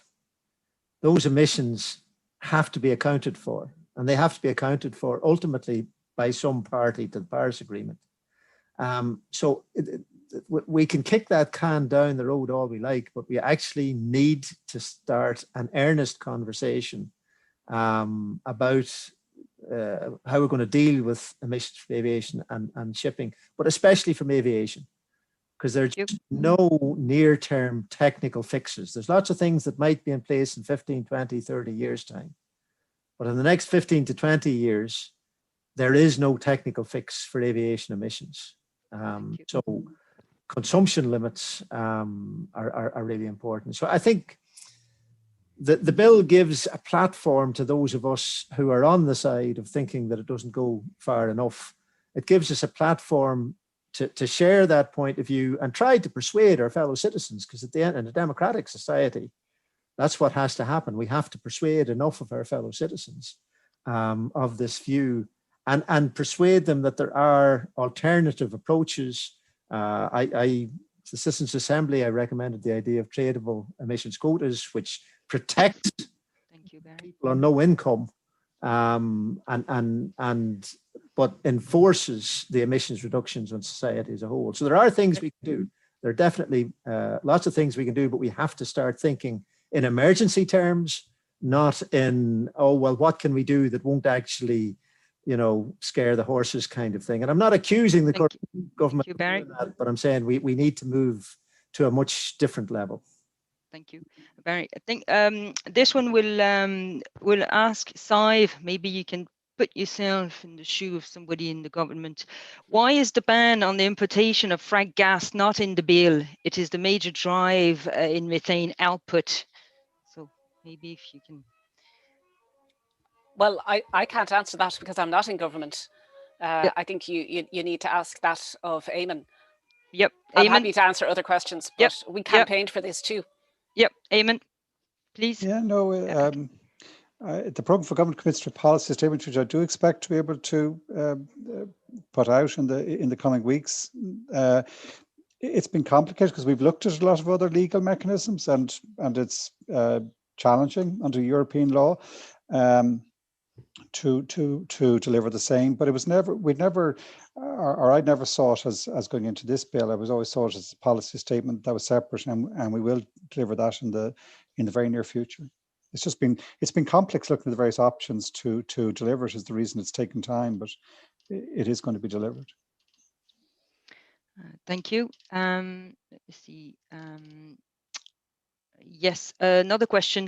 If we're having to factor in the emissions from imported goods, is there an allowance for the farm products that are exported? I don't know if... Can I answer that? Yes, please. Sophie? Yeah. I was trying to explain in the chat, but I was sending the messages to the wrong place. My apologies. So the bill does not require that kind of accounting. At the moment, under the UNFCCC, the convention and the IPCC accounting rules, countries report on their territorial emissions. And for a long time, that was because of poor data about consumption related emissions. The kind of studies that Johnny has highlighted in relation to methane from fracking, these have all been coming to light in the last kind of 5-10 years, but the kind of history, the precedent for the accounting rules is before that, especially around the Kyoto Protocol and the rules that were set up to enforce that. So at the moment, each country reports every year on territorial emissions. And because you can't accurately include your share of aviation and shipping emissions without knowing what everybody else is doing, they're excluded. So they're called below the line emissions. But increasingly, there's been a lot more focus on those. The European Union did try to introduce aviation into its emissions trading scheme, but it ran into some legal problems. So it was only confined to flights within the European Union. So international aviation is now going to be dealt with through this dreadfully weak mechanism set up by the International Civil Aviation Organization. And they're trying to do the same thing with shipping. But consumption related emissions, that would be like when you import goods, white goods or something from China.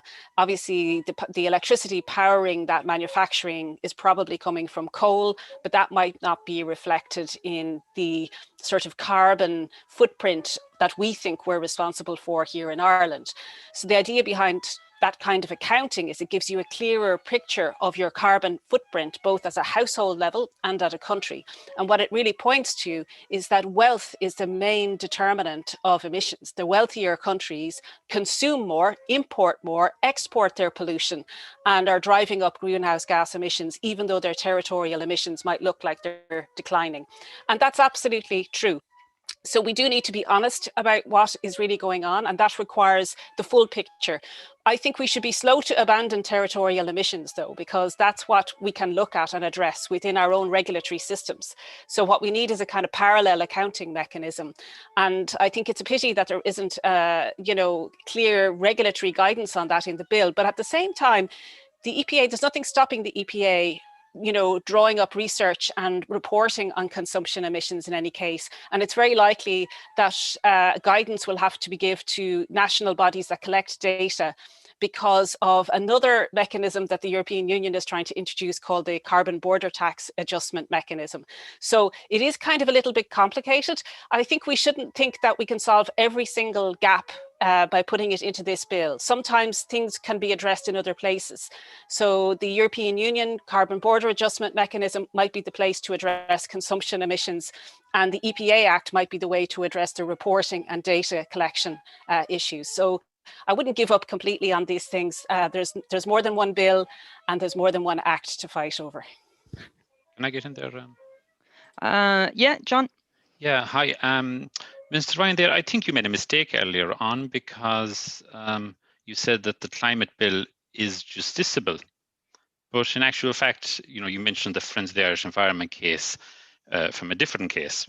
But the Shannon LNG project, getting off the fourth PCI list, your department used the excuse that it was not justiciable under Section 15 of the Climate Act, of the old Climate Act, and in that loophole is there in the new Act as well. So isn't it easy to say that it is justiciable, but in actual fact, the reality was your department actually used it in the High Court there a few weeks ago to just get out of even having to look at the greenhouse gas emissions in the state for putting Shannon LNG on the PCI list. So yeah, sorry, Johnny, Eamon has to go in 1 minute, so maybe he can. That'll be his final.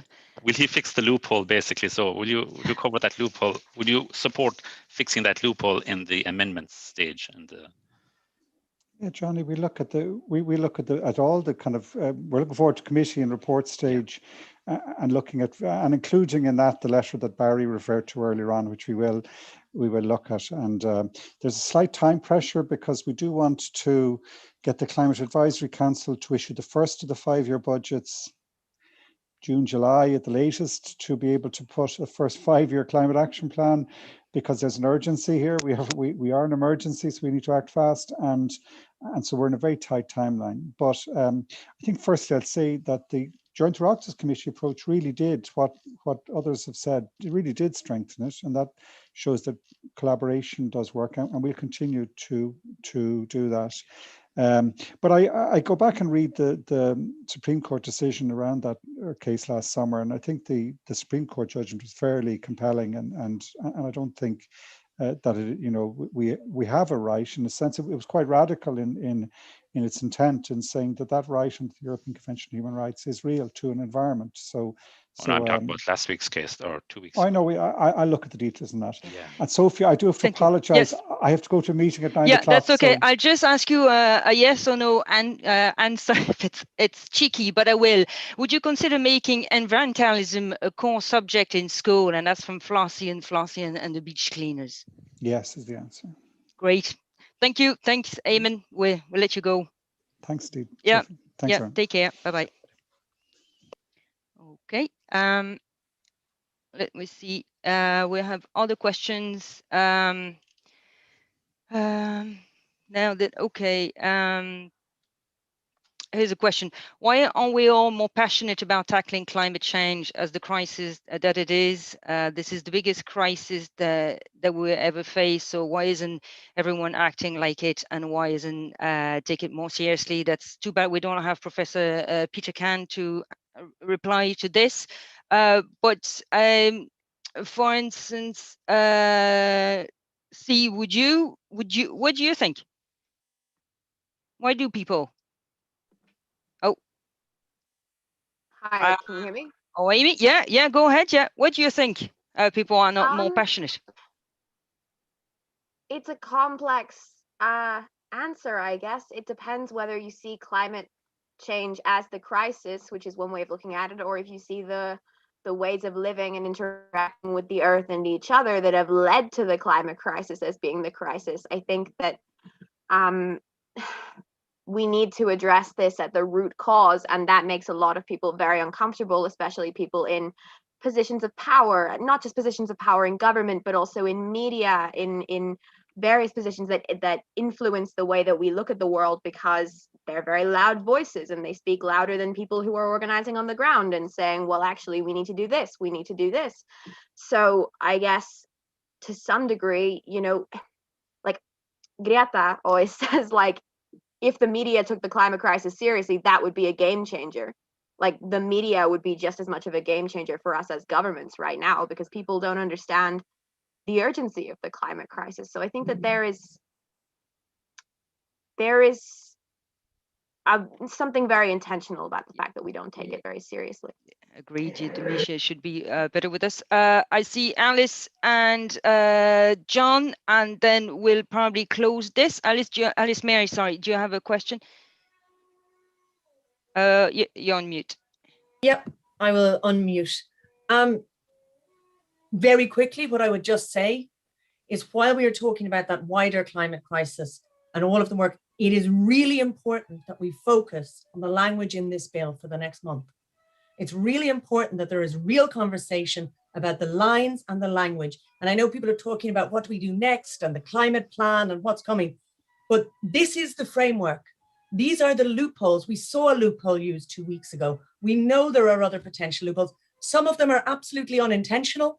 Some of them are about, when we were asked why are people not passionate and taking it seriously, it's because certain other things, economic interests, are taken extremely seriously, and they're given strength in this bill. So we really need to be fixing the 51% needs to be clearly a minimum, so that when the world is burning more in 5 years' time, it can go upwards. We really need to make sure that it's not an end point of just what happens in 2030 and that we're at the starting blocks in 2030, but that there's a substantial, real ceiling on the amount of emissions happening between now and 2030. We have to fix the detailed language. The climate justice definition isn't kind of a nice and abstracted thing. It is that core piece. It's about what is our reasonable share. And just because Ireland is starting the race late, they don't get to move the goalposts. They don't get to use excuses. The minimum share is the same. And for me, it was just such a crucial problem with the bill and with climate justice, is that the justice component is missing. It doesn't recognize the rights of those who have done least to cause the crisis and are most impacted. And I'm just urge people, I know there's a kind of a desire to go, this is great, what next? What can we all do? People are doing amazing things. They've done amazing things. People are going to do amazing things. But right now, this is a toolkit that we're all going to be using in the future. And I just hope that we do. I know I was just concerned when I saw Minister Ryan saying we're in a hurry. We're not so much in a hurry that we can't get this right. So it's a toolkit that works for everybody who cares about the environment in the months ahead. And I think there's going to be a lot of practical campaigning needed in the next 2 months on that. And hopefully collaborative measures. I hope the government will come up with their own brilliant amendments to improve it and listen to the scientists on that. Thank you. Thank you, Alice Mary. We're extending up to, we're going to 9:20 now. So we have a bit of time. Question from Julie, and maybe Joan, maybe if you don't, you pass on to somebody else. How can climate activists and government members work together more efficiently to make progress in all sectors and make everyone happy and make proper changes? How would you see that happening in an ideal world or close? Can I come in? Yeah, I will let Joan and then Saif. Yeah, absolutely. Yeah, thank you. I think that will happen with pressure from below, and that's the key thing. That's what made the difference in the last year or two, is people taking to the streets demanding the government and public representatives to do the right thing. And I agree with Alice Mary there that the climate justice is really the most important, one of the most important things in that bill. And we have to get that right, because that's going to be what this bill is going to hang on from the point of view of our achievements, you know. And the more pressure put on public representatives, the more public representatives are going to have to what's the right word? Bring that into government and into committees and into the amendments and all that. And I certainly play part in that. Thank you, Joan. Myself too. Sive? Yeah, I just wanted to highlight the role of civil society. So there are some kind of grassroots activists that C has mentioned, and also Johnny. But Stop Climate Chaos is a network of organisations, some of whom are quite kind of well established, like international development organisations and many environmental organisations, faith-based groups and social justice groups. And we have been working since 2007 to do exactly that. And in the past, we've run mass lobbies where people could come along and lobby their TD once a year, usually over in Buzzwells. It seems like a million years ago now. But in the last year, we've done something extra. So we decided we wanted to do something, create a structure whereby people could get organized at a local level, so that anybody, any citizen could get involved in a climate group if they wanted to.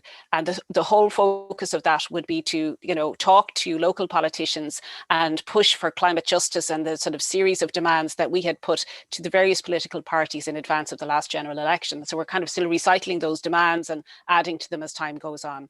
Now, in the last year, we've got something like 28 of these One Future groups set up. And some of them, many of you might be involved, actually. Lots of people, are involved in many, many different groups. What's lovely about these One Future groups is that they have a direct line to their local constituency TDs. And so they can do anything they want. There's no supervision or control. It's not any kind of a charitable organization. It's just a network of activists. But we support them through Stop Climate Chaos. So if you were tuning in tonight and you weren't involved in anything before and you kind of feel like upset and distraught and want to get active, you watched Flossie and you see the benefits of actually doing things, then I suggest you sign up to participate in a One Future group in your local area. And most of the Dáil constituencies have a One Future group. And as I say, it's an excellent way to work with other people, because one of the things that is so difficult is when you feel like you're working to push a mountain out of position all by yourself. And anybody who's been involved in any form of activism of any age knows that that's impossible, that we can only achieve change if we work together. And if we build that kind of grassroots network and we work with established organizations and experts and talk to politicians and learn from them as well, because they have a great deal to teach us about political processes and also about the policy making process, so that we can make our interventions at the right time, so that we're likely to be heard and that we're not just wasting our own energies. And I would just like to say as well how important it is to work with people of all political persuasions. There might be a few that are kind of lost causes, let's just leave it at that, who let's leave them over in their virtual landscape that has pretty cottages and diggers. And the rest of us will get to work, but we need to work together. And I think we need to take up the invitation that Chris O'Sullivan put to us as activists to work with parties that might seem to be on a different end of the spectrum, because a broad-based alliance is what's going to be necessary for us to really achieve what we want in terms of a safe atmosphere. We are not going to succeed if we are fighting and pitting ourselves against each other over tiny little details that really don't make an awful lot of difference. Now, Alice Mary is right, we do need to make sure the bill is correct, but we need to work together and build a broad-based alliance, because there's a large swathe of the general public out there that doesn't really understand the issue and thinks that this is going to just be a cost or a burden, and it's a disruption to lifestyles and expectations that are uncomfortable. So we have to bring that conversation to them in a way that's engaging, exciting, and that it gives hope, and that it delivers the kind of quality of life and services that people expect. And that's a big job. So we need everybody to work together on that. Can I get in there? John. Yeah, I was going to let you in. Yeah, thanks. The question was, how can activists or people get inspired, with the political process? I really think the very clear answer to that is that we need victories. Like we've had a campaign here in Love Leitrim and the other groups that managed to basically get a ban on fracking in 2017. One politician in Northern Ireland, one of the unionist politicians, I heard him saying to somebody, he had said to somebody that they don't like giving victories to the environmental movement because they'll come back looking for more. And That was one of the high-up leaders in one of the unionist parties. But the concept is that we have a chance to get a victory here on frack gas imports. We won it in a campaign legally to get it, the planning permission overturned. But we know that what we have said about frack gas imports is so important, because you're touching on everything about what Alice Mary said there about non-territorial emissions. It's in the Chaka report, as I've said. You're touching on justice, human rights abuses, right to water, right to life, right to clean air, right to an environment, right to not be poisoned by fracking. You're getting from the whole idea that we're not an economy, we're in a climate, and look at the climate impacts. But we need to win this, because then it will inspire other people to say that you can start the campaign against the €1 billion project and we can beat it. And we have beaten it so far, but it's taken 13 years. But that's what we need to, so we need it delivered. And you can even see that even when in the programme for government, it was promised to give a policy statements against the importation of frack gas, and 10 months later, they couldn't even publish the policy statement. You realise that they caved into the fossil fuel industry. And it's grassroots campaigners, and thanks to the legal teams that took the challenge, but it's been a long battle. But we need to have a win. And if we win this, we will inspire other people for other challenges. But if the idea is that the government is not justiciable and that we can't challenge, you're closing us out. So that's what I think will really inspire. Thank you. Thank you, John.